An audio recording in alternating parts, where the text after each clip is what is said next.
ভারতের বিহার ও ঝাড়খণ্ডে প্রবল বৃষ্টির কারণে পানির চাপ বাড়ায় ফারাক্কা ব্যারেজের ১০৯টি গেটের সবগুলো খুলে দিয়েছে ভারত। সোমবার ২৬ আগস্ট গেটগুলো খুলে দেওয়া হয়। এতে পশ্চিমবঙ্গের মুর্শিদাবাদের পাশাপাশি বাংলাদেশেও নতুন করে বন্যার আশঙ্কা সৃষ্টি হয়েছে। ভারতীয় সংবাদ মাধ্যমের খবর অনুযায়ী প্রবল বৃষ্টি আর বিহার ঝাড়খণ্ড থেকে পানি ছাড়ার কারণে চাপ বাড়ছে ফারাক্কা ব্যারেজে। পানি ছাড়তে হচ্ছে এই ব্যারেজেও। ফারাক্কা বাঁধ প্রকল্পের পানি বিপদসীমা অতিক্রম করায় দৈনন্দিন পানি ছাড়ার পরিমাণ বাড়ছে, যদিও বাকি সময় আপ স্ট্রিমে পানি যেমন থাকে সেই অনুযায়ী পানি ছাড়া হয় ডাউন স্ট্রিমে।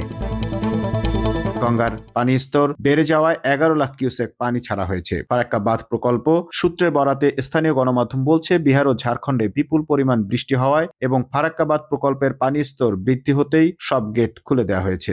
যে পরিমাণ পানি আসছে সেই পরিমাণ পানি ছাড়া হয়েছে। ইতোমধ্যে ফারাক্কা ব্যারেজ এলাকায় পানি বিপদসীমার ৭৭.৩৪ মিটার উপর দিয়ে বইতে থাকায় বাধ্য হয়ে গেট খুলতে হচ্ছে।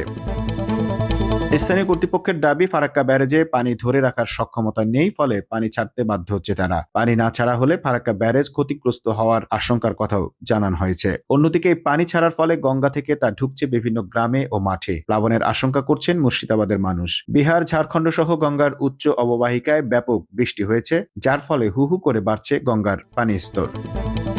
ফারাক্কা ব্যারেজের আপ স্ট্রিমে পানি ধারণ ক্ষমতা ২৬.২৪ মিটার, বিপদসীমা ২২.২৫ মিটার এবং সতর্কতা সীমা ২১.২৫ মিটার। ইতোমধ্যে আপ স্ট্রিমের ধারণ ক্ষমতা অতিক্রম করায় শনিবার থেকে খুলে দেওয়া হয়েছে অধিকাংশ গেট। ইতোমধ্যেই ১১ লাখ কিউসেকের বেশি পানি ছাড়া হয়েছে ব্যারেজ থেকে। এর আগে ভারতের ডম্বুর ও গজলডোবা বাঁধ খুলে দেয় বাংলাদেশের ফেনী, নোয়াখালী, কুমিল্লা ও মৌলভীবাজার সহ বেশ কিছু অঞ্চলে ভয়াবহ বন্যা দেখা দিয়েছে।